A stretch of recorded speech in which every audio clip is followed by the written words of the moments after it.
The medical system has not been about being healthy for a long time. I know. People like us can see that. The masses that are just kind of bought into the Western way. I don't even want to say American, it's the Western way. Yeah, absolutely. It's spreading to Europe. Part of it is spreading to Europe. I know. So, those people that are bought into that, they're like, no, they have our best interest in mind. Listen, it's a giant corporation. Everybody's making money, including the government, the FDA, the DEA, all of these three-letter agencies that are responsible for our quote-unquote health and food. Who are they actually being told by? That's, who are their sources for information? Right. It's these large corporations that are padding their pockets. Absolutely. Name me one politician that's in power right now, that's been in power for a long time, that hasn't made millions of dollars over the last several years.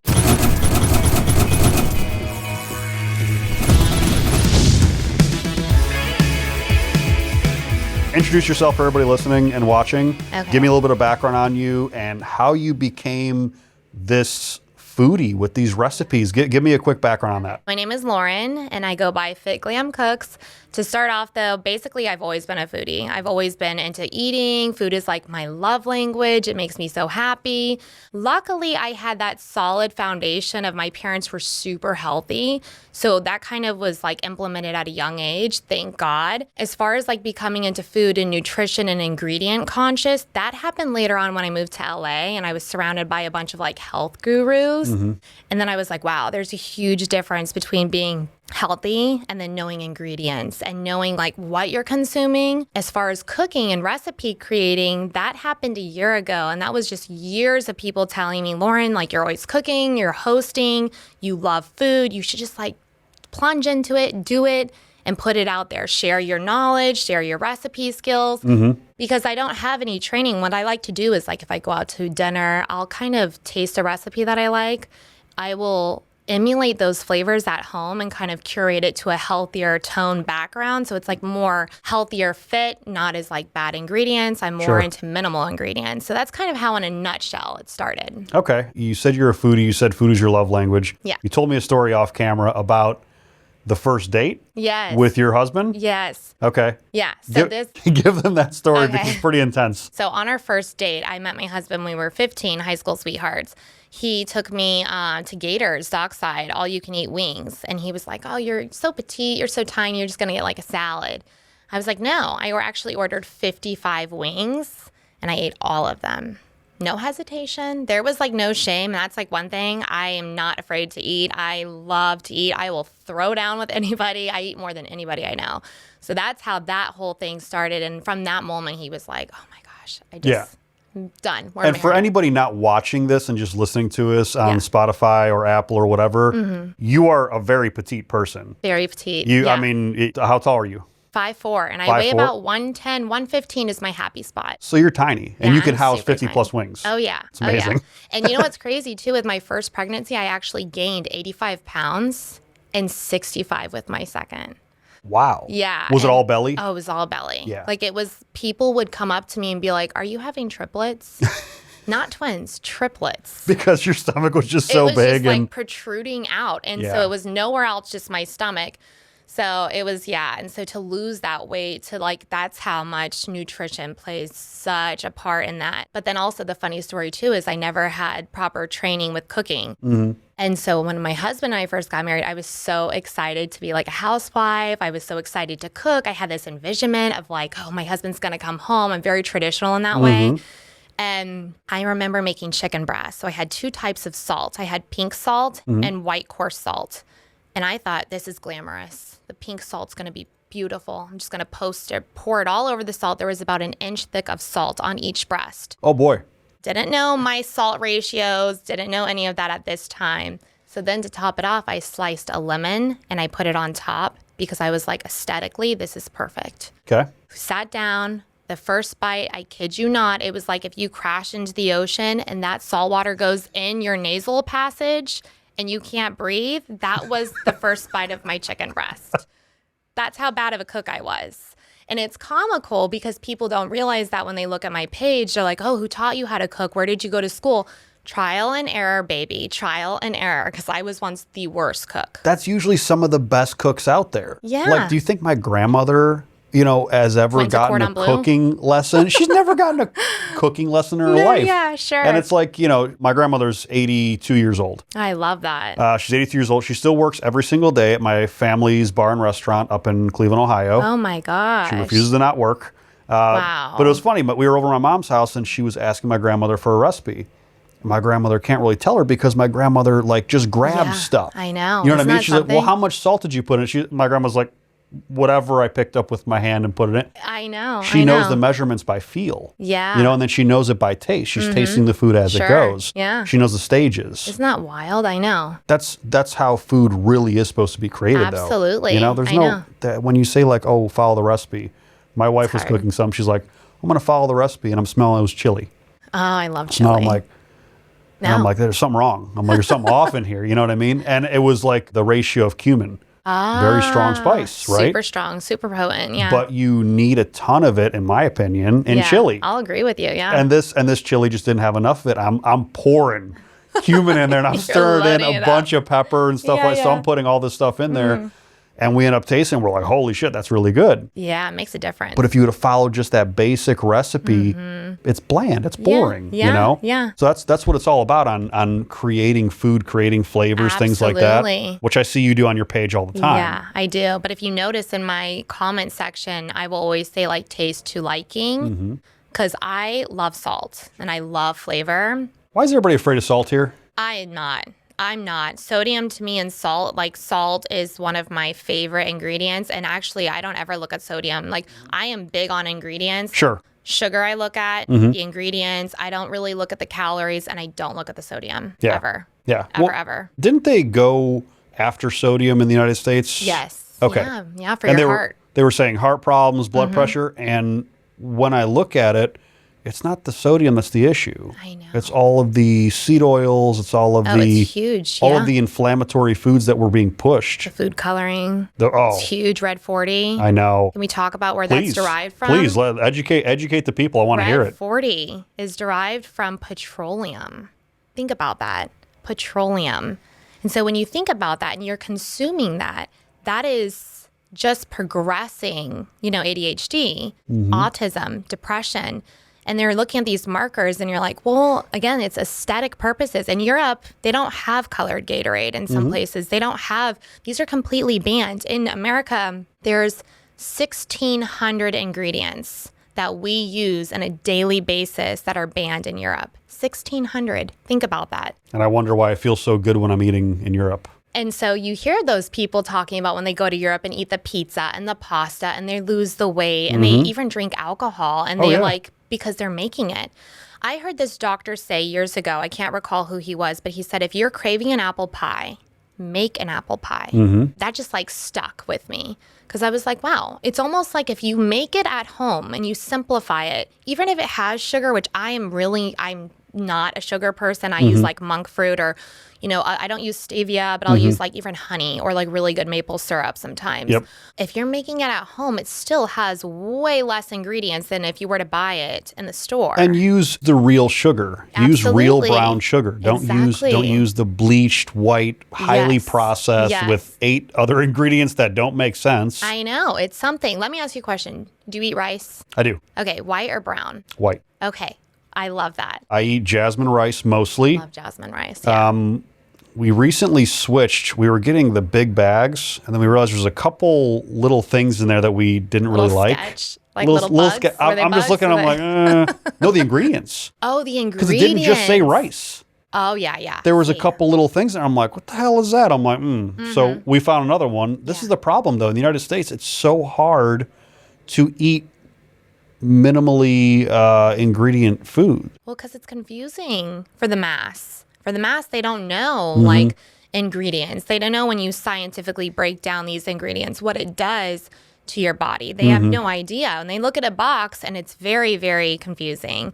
They're really good at their marketing. Oh, yeah. And they'll say all natural. And you're like, perfect. Snake venom is all natural. Yeah, I mean, sure come on is. now, right? Take it in. We can't really come on, let's go there. And human hair is all natural. I mean, there is actually ingredients where they put human hair, pig hair in as a preservative in the breads and the baked goods.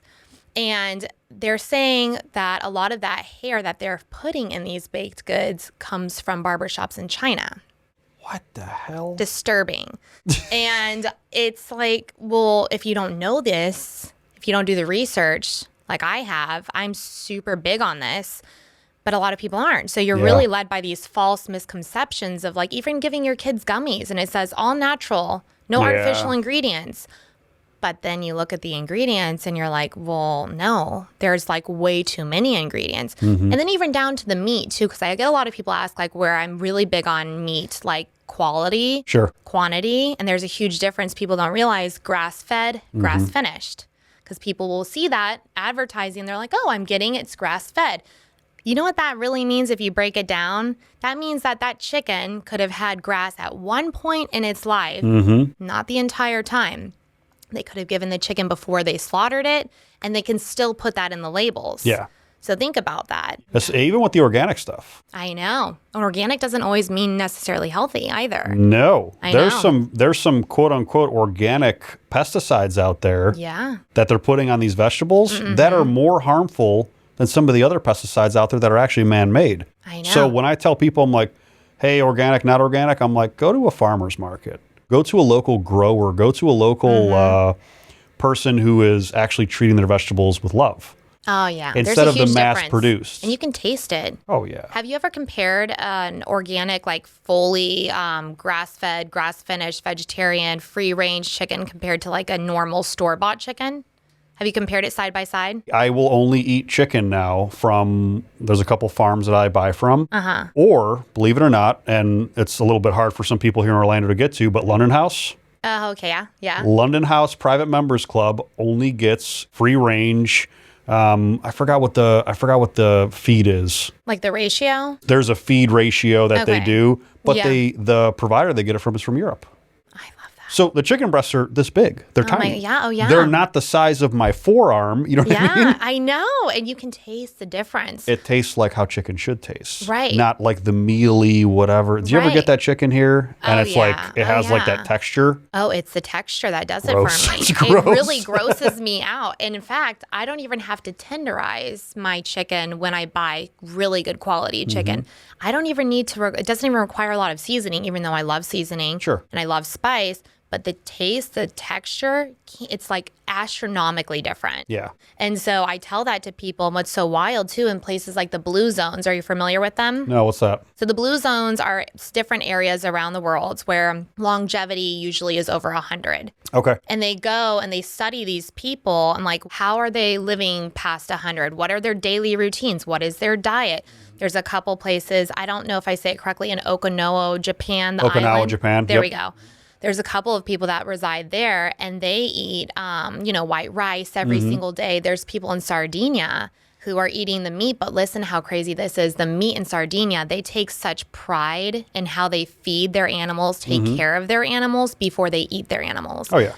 And they're like, our animals are taken such good care of. It's almost like the Wagyu. You know, they massage the cow, they give the cow love, and then you taste it. Yeah. It's so wild. And here you have Tyson chicken, which if you look at how that's produced, the mass production is horrifying. Yeah. Like, I don't even know how people could eat that. And granted, it's so expensive to eat clean and eat healthy.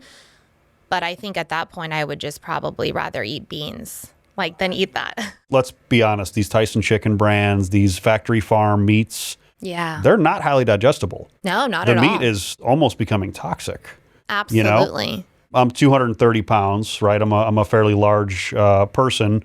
So, let's say 7 ounces a normal portion. I don't have to eat 7 ounces of good meat. I can eat 4.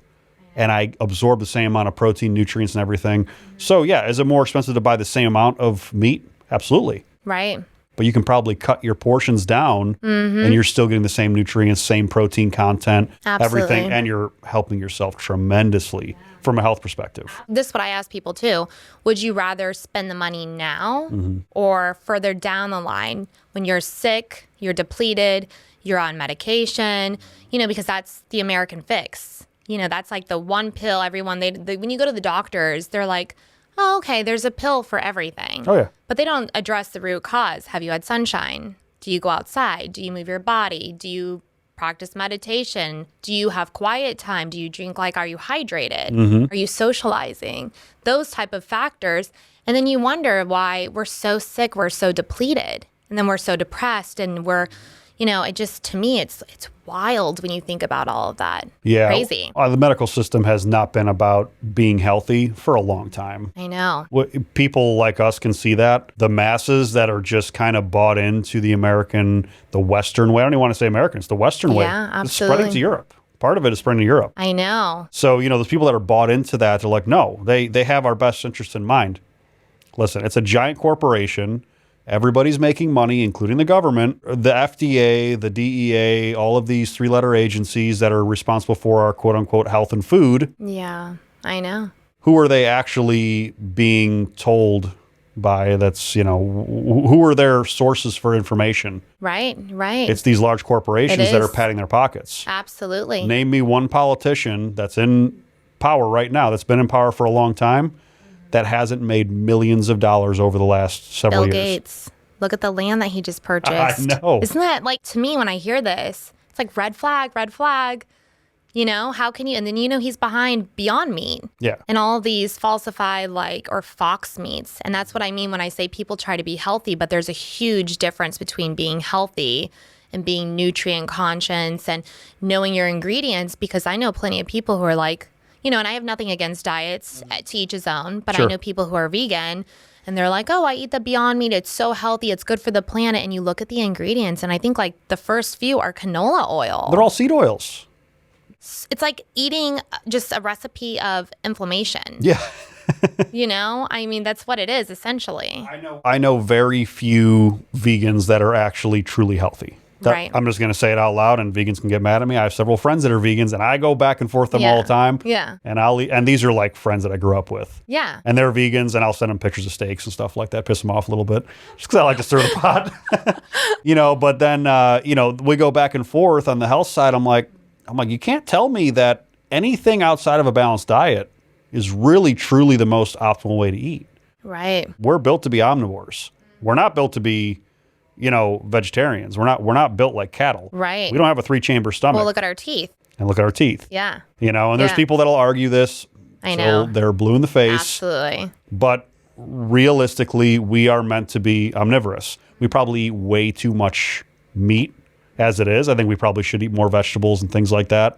Yeah. But in the long run, you can't tell me that eating a vegan diet with all these processed foods, because none of them are eating a true whole food vegan diet. Right. They're You all can't. supplementing. It's not possible. Well, look at bodybuilders that are vegan. Mm-hmm. They have 5 protein shakes a day. Yeah. And I'm 5 protein shakes? That's probably raises havoc on your body. Yeah. What's the benefits? That's not a whole food diet. And that's also going into your gut microbiome, which is I'm huge about the gut microbiome. To me, that's it makes me so excited to talk about it, because it's so powerful. And when you're eating these foods, you're we all have cancer markers. Sure. And so if you're eating certain foods, it's like Socrates once said, let thy food be thy medicine. That is so true and so accurate, because you're eating these foods, they're either feeding those cancer markers or they're fighting those cancer markers. Well, sure. Optimal foods, optimal health, and optimal immune system. Yeah. Your immune system, like you said, 70%. very tied to your gut. Mm-hmm. So if you're eating all of these processed and rancid foods, and right. Let's talk about seed oils real quick. Oh, God. I don't even have canola oil in my house. I don't have those. Actually, I lie. I bought it for the holidays, strictly to clean my grill and then light the grill on fire. To burn it off. Yeah. But you never eat it. Oh God, no. I don't even have it anymore in my house. I had to me, it's just so toxic for you. And so a lot of people too, with cooking, they'll ask me what oils do you use? I'm really big on super good quality olive oil, first cold pressed, organic, where it comes from. I make sure it doesn't come from multiple different regions either. Sure. You want to stick to one region, or I'll use avocado oil if I'm using high heat, because if you cook olive oil, I think the smoke point is 400. Something like that. You got to cook it pretty low. Right. Yeah. And then once you overcook it, it becomes a carcinogenic. So if you're putting that in your air fryer at 450 degrees, which I see a lot of people doing. And they think they're being healthy. And I'm like, no, you have to use ghee or coconut oil or avocado oil with a high smoke point. Definitely not seed oils, though. So what do you think is the reason for the government, for big food, for, you know, I mean, we know the big food, big pharma tie. What do you think the reason is for pushing against these whole natural foods? Like we talked about the food pyramid or the new food chart now, Right. where they basically are minimizing the idea that eating whole healthy food or whole originally healthy foods, eating an egg. They're going after eggs. They're going after beef. They're going after butter. And I mean, I'm an ex-bodybuilder, okay? Yeah. So I will tell you that I ate not the most healthy diet. I Right. was living on low-fat, low-carbs, what was it, all the different artificial sweeteners. Yeah. Because, you know, you were on such a strict diet to make your body on the outside look Yeah. good, but it was wreaking havoc on the inside. Causing all kinds of gut issues. I know a lot of bodybuilders now, just talking to one today, has major gut issues Yeah. from doing that bodybuilding lifestyle diet for so long. And then it's hard to repair. Yeah. Oh, he said it's going to take him a year. Yeah. He yeah. had to hire, he's spending tens of thousands of dollars on these specialists Yeah. to help him fix his gut biome now. He can't fix it fast enough. I know. So what do you think the reason that all of these powers that be are pushing against really whole natural foods? Tomo, it's so simple. It's money. That's exactly what it is. So here's the tinfoil hat. Ready? Have you seen the movie WALL-E? Yes. Okay. That's their job. That's what they want us to do. They want us to be fat, stupid, and like just reliant on them completely. Because when you're not reliant on them, you have your own thoughts, you have your freedom, you have all this stuff. When you're reliant on like the government for your pills, for your, you know, everything, they have so much money in these pockets. They have so much money behind the big pharma, the pharmaceuticals, the big food, the big egg, all of that. And unfortunately, a lot of us are just too naive. We trust the FDA. You know how many people I know that are like, oh, the FDA approves this. And I'm like, well, Did you give them the list of the things that FDA approved before? 1,600 ingredients. Yeah. I mean, come on. Yeah. And a lot of people don't know that. So it's a very simple question. And to me, if that's not alarming to people, that to me is like so alarming when I hear that. Because to me, I'm like, that's almost like a control factor. Like, I'm going to do this to control you. You're going to believe what I say. And then I'm going to trap you. And then once you're trapped, you're not going to get out. I want nothing against that. I want to go like I'm rebellious against that, like a total rebel. So I'm like, no, that's... So to answer it, it's just money. It's a money-making scheme to make us completely dependent on them. I think the exact same way, which is why I didn't even bother to try to interrupt. I'm on the exact same wavelength, and I think it got worse after the whole pandemic thing. 1,000%. Yeah, because people really, I mean, you really saw the difference Oh, it's huge. in how people behaved. Pre-pandemic to during pandemic to post-pandemic. Yeah. I think it was a test. I And again, 100% believe it Big was. tinfoil hat on me. I'm No. gonna get a big cowboy hat, tinfoil. I'm just gonna put it on every time I start There talking we about this go, shit. There we go. There you go. Protect So you. yeah, so just to protect me from the CIA listening in. So when I go down these rabbit holes and when I start thinking about these things, you know, it's really easy for me and you and Yeah. pretty much everybody in this room right now. We have Jade back there behind the camera. We have the Brand Crumbs people behind the camera. We all kind of think the same. And I think a lot of us kind of think the same as like something's weird. Yeah. You know, these are all kind of control tactics. Sketchy. It's sketchy. Yeah. But the Sure. people that are bought in, Oh, that's it. hook, line, and sinker, how many They're of them done. did? I still see people living in paranoia. And to me, You see the double masker still? double maskers outside. I'm a big outdoorsy gal. Sure. I like to go hiking. It's like I said, I grew up in Colorado. It's Yep. just, it's part of my soul. Yeah. And I go on a trail and there's people wearing double masks On a trail? on a trail outside. And I'm like, what's happening? Like, what's happening here? They want us to be afraid. They want us to be so dependent. They tell you, wear your mask or whatever they may say. Eat this food, eat that food, do this, be completely reliant. To me, it's BS. Yeah. On all of it. And then, so like you said, for us, we're aware of that, but so many people, they don't even want to hear it. And then they will get really aggressive when yeah. you talk about it too. Because I don't know if it's that they don't want to face the facts of it or if they're just too naive, they don't do their own research. I think once I you're don't bought know. into a certain topic Yeah. or a certain ideal or way of living, it's hard to admit you were wrong. Yeah, that's true. You know what I mean? Yeah, yeah. I mean, we've all had, well, you're with your high school sweetheart.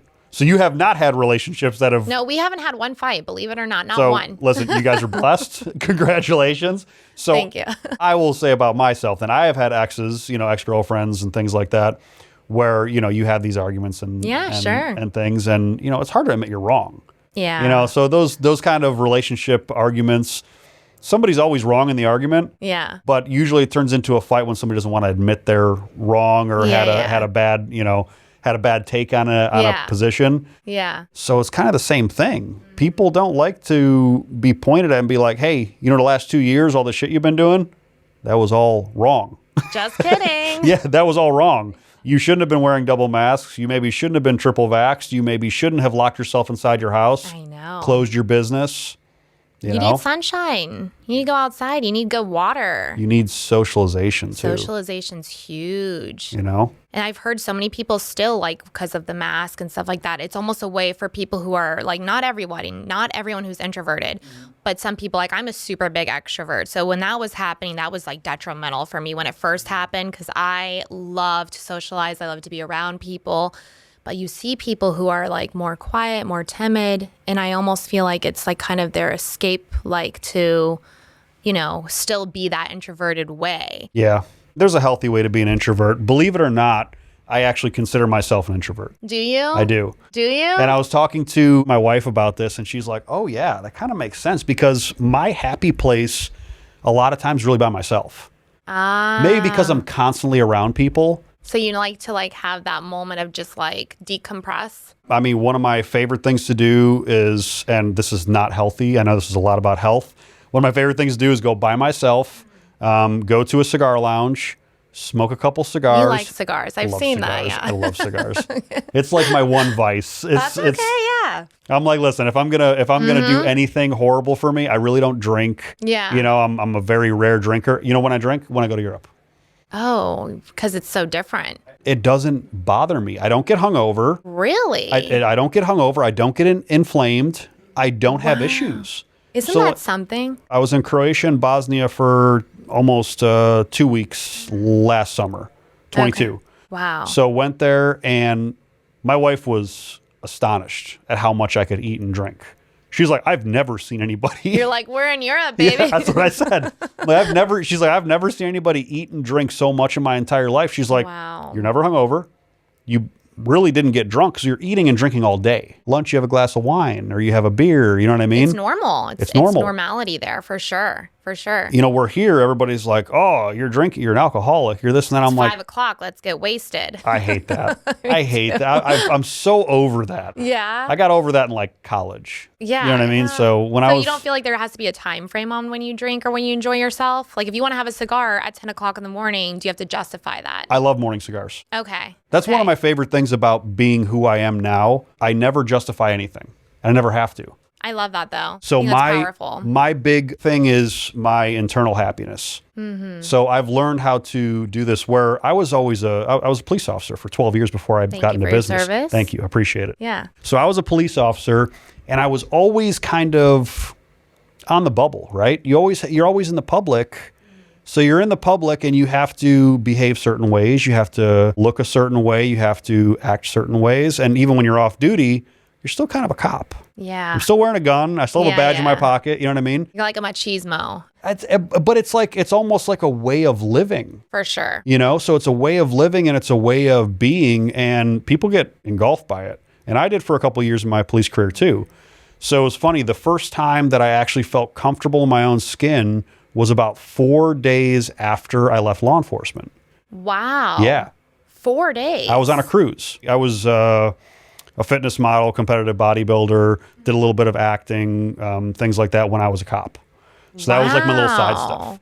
So I befriended a lot of people in that space. Yeah. So I got invited to go on a cruise that was a talent cruise for new talent. And I got invited as a VIP special guest. Wow, so I'm hanging out with all of the judges and all of the talent managers and all of these agents that I'm friends with. The guy who invited me, his name's Big Billy Clark. First time I ever met him in person was when we went on this cruise. And it was like I walked into a friend that I've known for years. I love that. So we have this great cruise experience. And I was probably a little tipsy when I said this, but, I was talking to him and a couple other people. These 2 other guys were models. And we were all hanging out. And I'm like, guys, this is the first time I felt like myself in years. Really? After almost a decade in law enforcement. Because I always had to hide it. So, that takes me to today. And I'm in a place where I don't ask anybody permission. I don't feel bad about anything that I do. I do things that are on my happiness scale. Sure. Where it's like, if this makes me happy, to a certain extent, I'm not going to be a degenerate.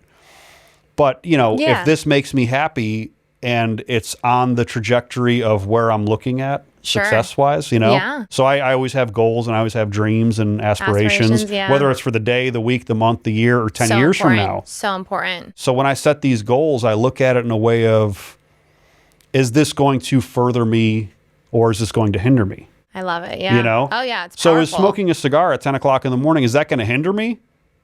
No, I don't Might think make my day better. If it's going to relax me. It's a relaxing experience for me. Yeah. We can turn that back into like food and working out and everything. Yeah. Are these choices that I'm making going to further my cause or are they going to hinder me? Yeah. And immediately, if you ask yourself that question on everything that you kind of do throughout the day, and yes, we're going to enjoy.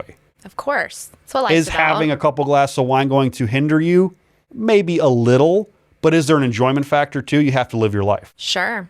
You know, so I've come to a place in the last couple of years where, permission or feeling bad about something, it doesn't exist. Yeah. Yeah, I've been working on that too. It's hard for a lot of people. It is hard. It is hard. Everything's so external. Yeah. So you look for approval, whether it's on social media, whether it's in real life, whether it's with friends or colleagues. Yeah, absolutely. And when you look at it from an internal perspective, your whole world can change. I love that you say that because I live by 2 philosophies. And one of them is I check myself to correct myself. And I also live by a 90-10% rule. So 90% of the time, I'm eating clean. I'm nutrient conscious. I'm ingredient conscious. 10% alcohol. Sometimes I'll have French. I love French fries. Like at a restaurant, French fries, truffle fries, extra crispy with lots of salt. Oof. Donuts when they're hot and fresh. I'm hungry. Yeah, I know. I'm actually, you might hear my stomach growl a little bit. I'm hungry now. But then the 10% is not going to kill me. And then if I find myself like kind of in that too much, I check myself to correct myself. Like, okay, hey, I had this little too much of this. I'm going to dial it back a little bit. Eat a little bit cleaner, work out a little bit more. Yeah. But also, too, I believe, like what you're saying, living, I think it's in the Buddhist religion, they believe in the Dharma. And when you live in your life's Dharma, which is translated as to your life's purpose, then you don't have to find excuse or you don't have to find, and I think that's the most freeing thing when you can like genuinely live for what makes you happy, when you do things that make your soul happy. You're not worried about the external factors of who's doing this or what they're thinking. Because, let's face it, if we all get to like beautiful aging, if we get to the blue zones and we live past 100, sure. You're going to look back and be like, I want to look back and be like, that was a great ride. Yeah. Like I didn't worry what people were thinking, because if that's the case, it doesn't matter if you're rich, poor, doesn't matter how good you're doing in life, how bad people will always judge you no matter what. Oh, yeah. So you just have to like do what makes you happy. Be a good person. I think as long as you're being a good person, you don't gossip, don't judge. I try not to judge. We all judge. I try, but try to be good. Sure. That's what matters. Everybody has those judgment points. That's normal. Yeah. That's society. Of course, of course. But it's about being it negative. Right. It's about making it negative or making it outwardly negative. Mm-hmm. You may have inward negative comments. Everybody has that. Everyone, yeah. But it's about attacking people. Exactly. People got real comfortable attacking everybody when social media got hot. Oh, right? yeah. No, and they still do. They still do. People like live for that. And my husband calls them keyboard warriors. And he's like, perfect way to say it. Oh, yeah. And I'm like, that is so accurate because, so many people. And for me, I don't have the time. I don't have the energy. That's why my circles, too, I'm very particular with, because I just want to surround myself with people who see the same vision, who are still into the same things, who enjoy, have fun. But we also we have goals. We have things we need to get done. Yeah. It's important. So I'm glad to find people like you who have like-minded, because a lot of people don't. People are so tied into the external anymore, which is where I really had a problem when I was in fitness and bodybuilding. Oh, that's hard. Yeah. Yeah. I'm not in the greatest shape right now. And I say that, I know, I loosely. Everybody's like, watching, shut the fuck up. But you know how you feel. But I know how I best. feel, Yeah. and I know how I look my Sure. best. And I joke about it all the time. And I'm like, man, I look at these old pictures, and I'm like, 2018, 19, when I was last competing, I was so hard on myself when I looked like a freaking Greek statue carved out of stone. Right.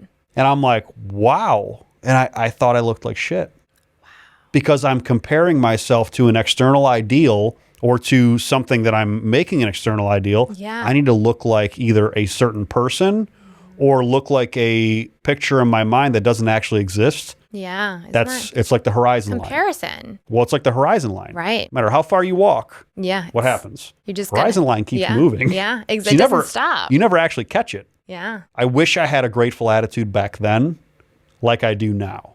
Yeah. But maybe it wasn't meant for that time. It wasn't. Yeah. And that's the great thing about it, where I'm so comfortable in my skin now, I don't have to have an 8-pack. I don't have to be, I don't have to be super shredded. I'm comfortable in how I feel and look. Absolutely. But when I go back to that look again, I'm going to appreciate the hell out of it. And You're only going to wear a Speedo when you do yours. 100%. Yeah. Everybody's going to be lucky if I ever wear clothes again. So my goal is to get to that by this summer. By the time I go to Croatia, I turn 38. How old am I? Thank you. I turned 38. I don't know. I forget how old I am, too. Yeah. After 35, I was like, I don't care anymore. Yeah. So I turned 38 in June, and I want to be in the best shape of my life when I go to Croatia for 3 weeks, because I'm going for a family wedding. Oh, we're going to be on the coast, and we're going to Zagreb, the capital. Then we're going to a family wedding in Bosnia. Oh, I'm going to go visit my father, who lives in Bosnia as well. Oh my gosh. And then we're going to go down to the coast, and we're just going to drive up the coast and stay at all these different cities and towns. We have cousins and stuff like that own hotels and Airbnbs. Oh, it's going to be so fun. I'm going to be drinking beer, and I'm going to be eating as much food as I possibly want, That's so funny. So it's a different lifestyle over there. Yeah. You're always moving. Oh, I lie. You're in the sunshine a lot. Yeah. And the drinking and the food is much cleaner. So you can live that balanced lifestyle that we try to live here. Yeah. Where you can probably do it almost to like a 60-40 over there. Right. But you have to do a 90-10 here. I know. It's so wild. It's kind of sad because people can't really live the way they want to live. And I mean, shit, if you live a 60-40 or a 50-50 split here in the United States, you're going to be obese in no time. Isn't it crazy? I know. And have issues, heart disease, diabetes. I know. But look at how we are. We're always stagnant. We don't move. We sit. Sitting for me is torturous. Like, I actually start feeling physical pain. But I also think that's because growing up, I was so active, like climbing trees and climbing mountains. I mean, I'm so glad I didn't get eaten by a bear because I was just roaming the forest my whole life. And then coming here, I still have, I love to walk. I love to do things, but people don't like to do that. They just don't move. They don't socialize. They don't do the things that they should. Mm-hmm. It's so powerful. And I'm so glad that you see that. And then actually in Sardinia too, they talk about the blue zones there. And that is one commonality amongst all of the blue zones is they all move, they all socialize, and it's their diet. They eat a lot of vegetables, a lot of carbs. A lot of seafood, a too, lot right? of seafood, yeah. But they're, and so it all kind of goes hand in hand. So if you look at that and you look at the typical American, and that's why I said it goes back to the kids who are now obese that aren't in sports. They aren't working out. And then they're drinking drinks like Prime. Yeah. And they're like, well, it's an electrolyte drink. And I'm like, but what did you do today? Yeah. Why do you need electrolytes? Yeah. Why do you need all that sugar and electrolytes? What's like Gatorade? Gatorade was made for athletes. I know. You should not be just drinking Gatorade while you're sitting at your computer. You don't need that. It's a shitload of simple sugars. I know. And, some salts and things like that. Right. And now it's a bunch of food colorings. Back in the day, Gatorade only had one color. People don't remember that. It was one color. It was lemon lime flavored, and they were made for football players after they were killing themselves for 6 hours. Right. But then if you also, too, like the kids, so I know a bunch of young boys that are into sports, and they're like, oh, they'll talk about it. I'm like, do you think that Tom Brady drinks Prime? Do you know Tom Brady's, his nutrition is so, on point and so keyed in That I'm like, do you really think that these athletes, I think who was Ronaldo or some soccer player? Ronaldo. Remember when he pulled the... That's what I'm talking about. Was it, the Coca-Cola, It was right? Coca-Cola. And he was like, I don't drink that shit. You know how pissed Coke was about that? I know. They were threatening to sue him. I know. I heard that. Yeah, because he was sitting in front of the Coke and he moves it off the camera, if anybody didn't watch this, and he puts it down underneath the desk and he said, drink water. Everybody's like, oh. I know. Coke was the sponsor of the game. Mic drop. I know. Oh, my God. No, I know. But he doesn't care. I mean, he makes so much money. I think he has the biggest following on social media out of anybody on the planet. Really? Yeah. I didn't know that. It's like 800 million, or it's close to $1 billion, I'm sure. Oh, my God. And then that contract he just got with Al Nassr. Oh, my God. He's in Saudi, actually. Oh, okay. Yeah, Al Nassr is the Saudi club, and another club in Saudi Arabia just offered Lionel Messi even more money. Isn't it like... It's like $193 million a year. Did you see the whole layout plan of that? Of like what they're projecting to do for that whole city? Oh, crazy. They're smart, though. They're very smart. So think about it. They know oil's going to run out eventually. Mm-hmm. They said maybe they have 50, 60 years of oil. Yeah. They're thinking 250 years ahead of time. I know. You know, so they're like, we need to make this a tourist hotspot. Yeah. Which people think it looks like Afghanistan.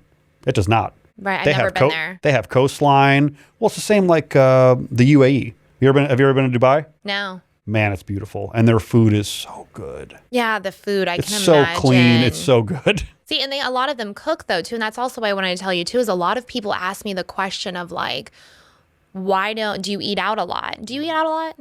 Not really anymore. And it's because I probably went a little too hard into that seed oil thing. Yeah. Which is why I probably eat mostly at London House. Because Chef Grant there, who's the head chef, are you familiar with Chef Grant? I've eaten there a few times. Okay. He's really big on ingredients. Yes. So even their French fries, they're made in beef fat. Oh, I didn't know that. Yeah, they won't use canola oil or anything to make their French fries. Oh, that's a big deal. Yeah. So they're using beef tallow to fry anything that's fried.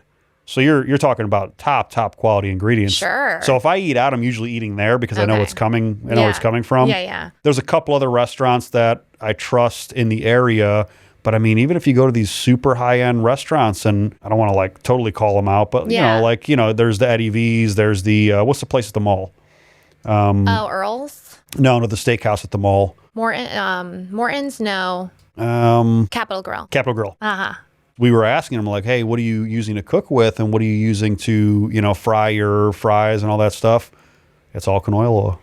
I was super upset. I know. And I asked them, I'm like, can you pay for that? Can you make my food in butter or with beef tallow? They didn't have either. They couldn't cook my steak in butter. I'm like, what do you mean? Like, you don't have butter? Like, do you want us to cook it dry? Well, I guess the way they prepare it. Oh, yeah. Okay. Makes sense. It was like already had it in there. And I'm like, that's like super weird. I know. And you know what's crazy that too with like the restaurants? Don't quote me on this for sure, but I think there's 150 scientists that work for McDonald's that their job is to specifically just inject the food with MSG and with other things. And that's what happens when we eat these foods out, especially like super processed foods like McDonald's. Our prefrontal cortex just goes ding, ding, ding, ding, ding. And then we're like, oh, that tastes so good. We want more. We want more. So eating out becomes almost like a thing because your palate starts to kind of change. You start liking it. They're purposefully addictive. Right. Right. You know? Exactly. These are scientists. They're making this stuff purposefully addictive. Sugar's purposefully addictive too. Oh, it's more addictive than cocaine. Which is crazy. Right? I mean, you think about that. That's crazy. But if you look at the comparison numbers, how many people are dying of cocaine overdose? Probably not that much. Compared to like obesity. How many people are dying of obesity, heart disease, diabetes, chronic illness, all related to what they eat? I know. I think on average, a woman is supposed to have 9 grams of sugar a day, and a man, I think, is 10 or 12 grams. I had a yogurt this morning, which was 9 grams. If I'm living by that, I mean, and I won't live by that because I do eat fruits and stuff like that. But think about that. On average, a soda, I think some of them have like 36 grams of sugar in some of them, maybe even more. I think I've seen 60. I don't drink soda either. But it's astronomical amounts of sugar. And then you wonder, like, what's all of this? stuff. And you know what's so crazy? Have you heard about that new study with the neurology of your retina? This is mind blowing. No. So this is a new study that came out by scientists where they studied how, you know, how we see color. Most animals are black and white. Sure. There's a reason why, because back then we could dictate what was harmful for us or good for us. I'm talking caveman days.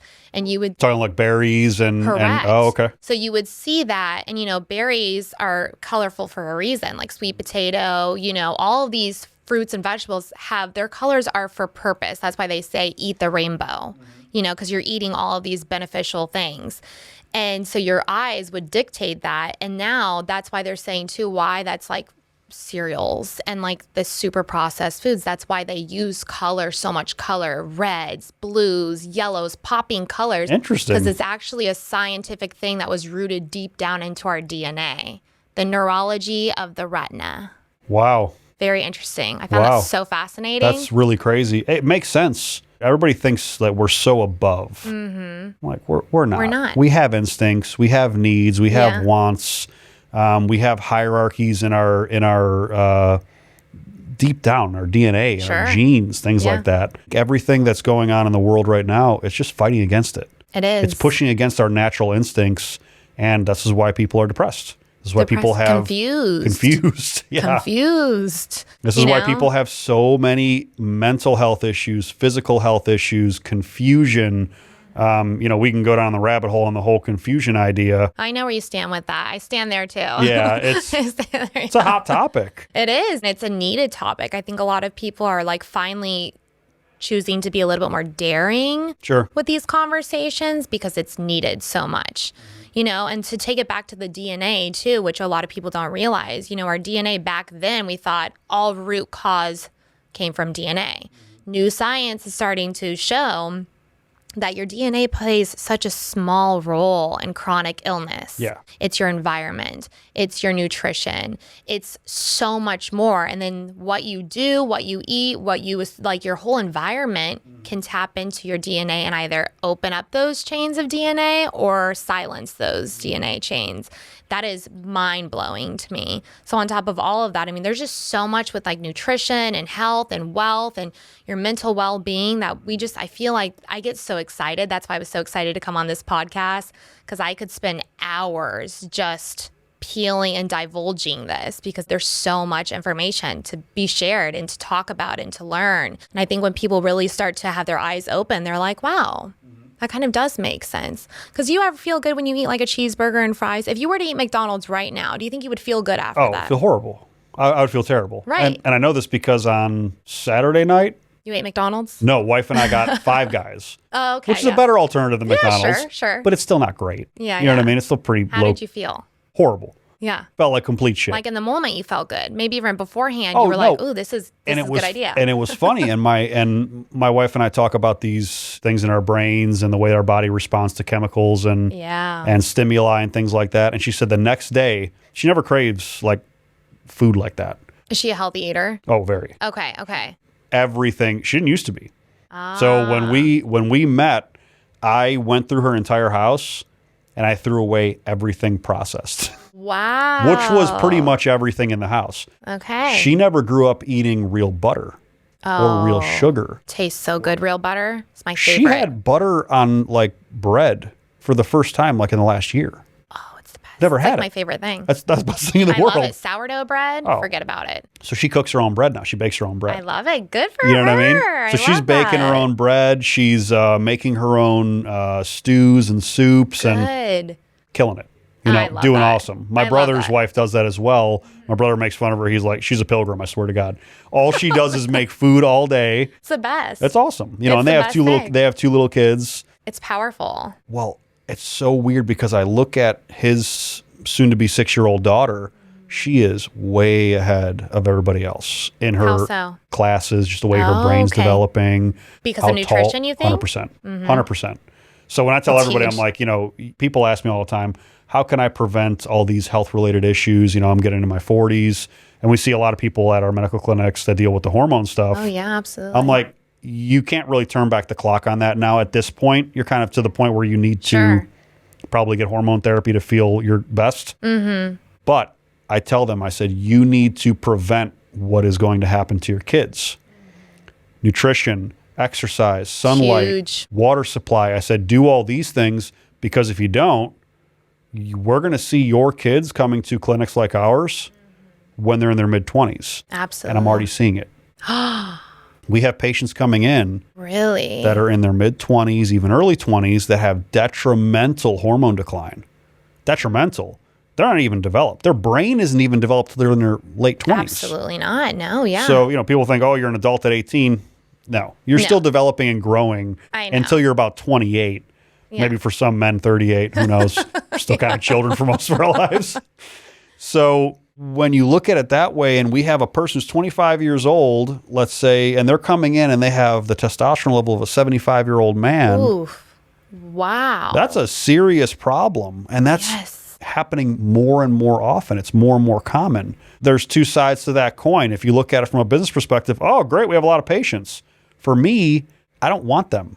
I don't want them to become patients. I want them to fix their health issues by using the right methods, by eating the right foods, by correcting the lifestyle issues. Yeah. There is no need for somebody at 25 years old to need what we do. We are for an older demographic. Isn't that just mind-blowing? It's scary. And the human body. So I actually had my left thyroid removed 3 years ago because I had a 7-millimeter mass growing on it. Okay. Don't take any medication for that. And my hormone levels are always perfect. And I was so confused by that for the longest time. And I spoke into endocrinologists, and they were like, your body, this is how powerful your body is that your body, and I really do think a lot of that kind of stemmed from my healthy eating and my healthy lifestyle played a huge role in that, because my body overcompensates for that other thyroid that I don't even have. And my levels are always checked out, perfect. So if you remove somebody from the U.S. right now, let's say at 20 years old, 20 years of shitty food, shitty water, starting to have problems, they're getting into that place. If you take that person and you toss them in Sardinia. Oh, yeah. Even at 20 years old, where they're pretty much fully developed. You're going to see a drastic improvement in health, drastic improvement in mental health, hormone health, everything. Absolutely. Because your body adapts to your situation. But there's a compounding thing that happens, especially in the U.S. The whole thing with all these children becoming confused. And, it's so bad. And all the ADHD that they're diagnosing, whether or not you believe in the ADHD, ADD thing. Sure. They're just diagnosing all these people with all these problems. And I'm like, you realize that a lot of that is due to what you're consuming, not so much what's happening to the children. Yeah. This isn't like a phenomenon happening genetically. Yeah. This is what's going on in our bodies. Yeah. So when my kids have their friends over, they actually think that our house is so comical because I predominantly shop at Whole Foods or Sprouts or farmers markets. But if I have chips, it's Siete chips, which has maybe 4 ingredients, which if all you know, and I know a lot of people say if you can't pronounce it, our pronunciation is different amongst all of us. Sure. But most of the stuff, if it's very true, most of us know what honey is. Most of us know what vinegar is. We know what salt is. Basic ingredients is what I look for. And so when my kids' friends come over, they will scavenger through our pantry and they're like, do you have Doritos or soda? And I'm like, nope. Not in this household, guys. Sure don't. Sorry. And they're like, well, what do you have? And I'm like, I can make you something from scratch. I mean, I'm a badass cook, so I can throw down. But if you're looking for processed foods, and my kids, I'm super strict with that. And of course, I know they eat this when they're not at home because of the peer pressure too. Sure. Because they're like, Mom, you're making us the weird kids, the granolas, And I'm like, well, you're going to thank me when you're 1%. Yeah. When you're not obese or you're when all your friends are getting fat and having and don't know how to communicate. Yeah. And are watching porn 24/7 or living this whole lifestyle. I'm like, you're going to thank me, when you're doing good. And that's my job. So it's powerful, but it's so, you can see that even down to the girls, the young women, these young 12, 14, 15-year-old girls come in, they look more physically developed than I do. Oh, yeah. And I'm like, what? The hormones. Well, phytoestrogens in the environment, The second that they get their period, they're put on birth control. So now they're... Oh, it's so bad. Birth control is like, and that's another thing too, women don't realize, with the hormones. And I can't even take birth control. I mean, I just... Horrible for you. Oh, oof. I got so sick off of that. My husband's fixed. Fixed? Are you allowed to say that? Isn't that for dogs and cats? I got my husband fixed. Yeah, but once you have kids that are older, you're like, nah, Yeah, he's fine. Yeah, we're good. We're good in that department. But I just, it's crazy to me. And that's another thing too I've heard, because you're the hormone king, walking outside in sunshine. Vitamin D is a hormone. Huge. Vitamin D is a hormone. Everybody forgets that. They're like, oh, it's a vitamin. No. Yeah. Vitamin D acts like a hormone in your body, and it cascades everything else. Right. So if you don't have adequate vitamin D, your immune system suffers. The way that your hormones basically progress from hypothalamus, pituitary, everything, down the hormone cascade, it doesn't work. You need the vitamin D in you. Now, the problem is that sunshine used to give us more, you know what I mean? And it was also because of what we ate. People were eating more organ meats. They were eating more leafy green vegetables. Sure. They were eating more, quality, high quality, single source food. Whole foods. Whole foods. Yeah. And that would convert into more vitamin D. Now, unfortunately, with the way that the American public eats, even if they're out in the sun all the time, they're not getting adequate vitamin D because it's what the nutrients are putting out. Yeah, and that's another thing, because of our soil. Our nutrients are so depleted because we're doing like soil tilling, and we're disrupting all of those natural, good bacteria and everything. So yeah, I know it's hard. It's hard. And that's my biggest piece of advice, I think, for anybody who's like, well, then what's the best tactic? Is just staying away from processed foods, processed sugars, looking at the ingredients, keep it very minimal, and cook at home. Simple. Yeah. Like, I think you cook at home, you can regulate the seed oils, the quality of the butter, the quality of the food, everything when you do it at home. I'll take it a step further and tell everybody to get away from factory farming. Yes, it's huge. That's the way to get rid of the GMOs. It's the way to get rid of all the processed stuff. That's the way to get rid of all of these apparent whole foods that are highly processed. You don't even know it. Yeah. Because people think you go buy Tyson chicken, it's fine. Oh. Because it says chicken. I know. You know what I mean? They're like, oh, this is a whole food. I'm not eating chicken nuggets. I'm eating real chicken breast. I know. Until you realize how that meat is actually processed and how that chicken is fed. A chicken breast is not supposed to be the size of my foot. Yeah. I have a size 12 shoe. It's not supposed to have it's not supposed to be this freaking big. Not at all. Or have those white strips in it. And it's also not supposed to be white. No. It's supposed to be pink. Right. You know what I mean? And then they put it in the chlorine water too. Like, you should never have chicken that is like slimy and wet when it comes out of the packaging. Yeah. Have you ever heard about that last thing too with the karma when you eat an animal? Do you believe in karma? I believe in karma. I'm a God-fearing man. I grew up Catholic. Okay. I'm Christian. Okay. But I'm kind of, at this point, and some of my Christian friends, my grandmother's going to be pissed at me for even saying it. I'm into all religion at this point. In my opinion, for a religious purpose, I think everybody's worshiping the same God. That's what I believe. What do they call it? Earth, the universe, however Allah, it touches them. Yeah. However, it's all the same thing. Right. That's what I believe. We all look at it in a different perspective. Sure. You want to know who I've really grown to respect on the religion side is Islam. Only because they have a healthy respect for almost all religions when it comes down to it. I have a bunch of Muslim friends. They all love Jesus. Yeah. Because Jesus is a prophet in their religion. Right. You know what I mean? Yeah, it's not just like, no, it's only this. Right. Where, when you look at Christianity, they do not like Islam.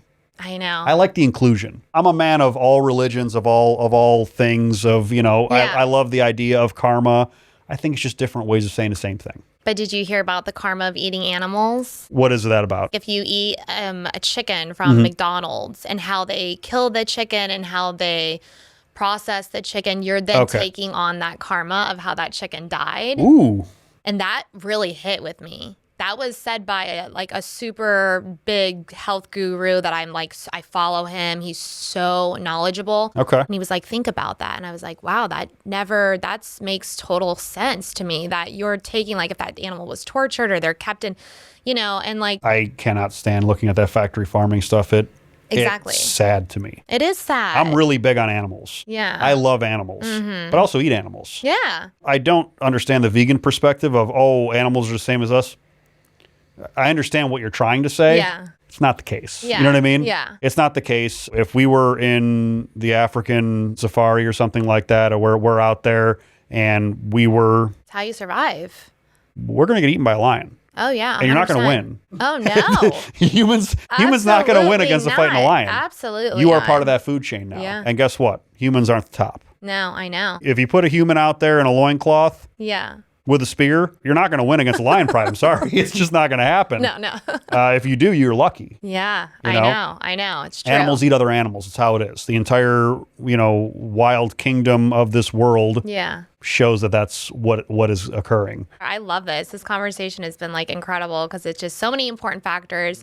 I feel like we have a lot of commonality with like the way we view food and nutrition and society in a whole. Well, this kind of needs to be spread. Yeah. So is that your goal with what you're doing now? Are you trying to spread this kind of idea of cooking at home and having a healthier eating habit? Definitely. Awesome. Definitely. And it's okay to start from somewhere. You're not going to be the best cook, but you just practice. Even now when I'm recipe creating, sometimes I'll make a dish and I'm like, it was okay. Yeah. Then some of my dishes, I'm like, oh, that was so good.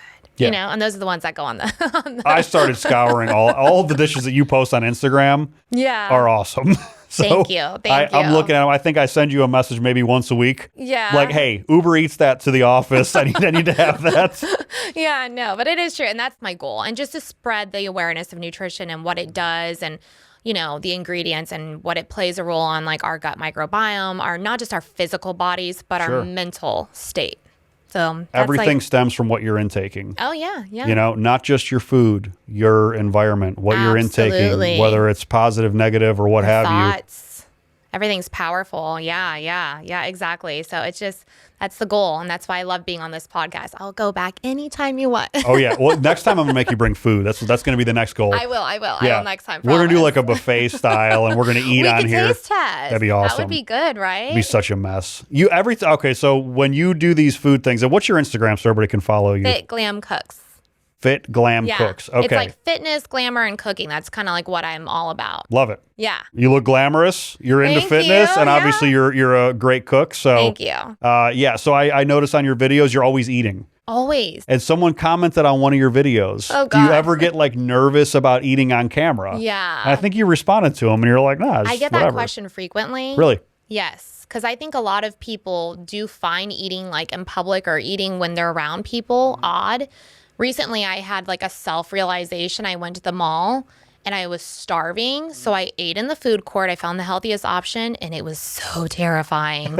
I was like, oh, I don't like this. This is like I'm sitting here and I'm super social and I just like to talk to people, but I'm like outcasted, like almost like a high school weird situation by myself. And then if you look at someone for too long, it's like awkward. That was the only time. Outside of that, no, it's like my love for food. It's natural. And it's like, to me, I like to watch people eat food because it shows they're enjoying it. So when I cook for people, I'm like, you're staring. Take a bite. Even to this day with my husband, I love to cook for him. When he comes home from work, there's always a hot plate. That's awesome. That's like my thing. And that's how I show love. And so I'll be like. And I'm assuming that's his love language too. He must love the food. We have a couple love languages that we share, but he does love the food. Like he's like, wow, I can tell. Because when you really put your heart and soul into cooking, and that's another thing, a lot of people don't have that time. And I respect that because I know nowadays people have to work and both husband have to work. They don't have that time to make meals, sometimes like homemade pasta that I make. Yeah. But you can still make a glamorous, delicious, nutrient-dense, healthy food in 30 minutes or less sometimes, depending. So when I was single, I would make days worth of food. Yeah. It doesn't take me more than an hour. Yeah. So when I hear the excuse of, I don't have time to cook, I don't have time to meal prep. It's what you want. You probably do. Yeah. That sitcom that you watched or that reality TV show that you watched. Put on hold. Yeah. Or that 25 minutes you spent scrolling on social media. Yeah. You have time. Yeah. It's what you find time for that matters. Yes. To me, cooking is very important. It's awesome. Yeah. So Fitglamcooks. Fitglamcooks. Awesome. Go and follow her, guys. Thank you for watching and thank you for coming on. Thank you. Thank you guys for watching. I really appreciate you paying attention. I appreciate you talking in the comments. I appreciate you guys messaging me. I appreciate you guys sharing this. If you guys want to watch more of this content, take a click right here. You can get more videos. Have a good day.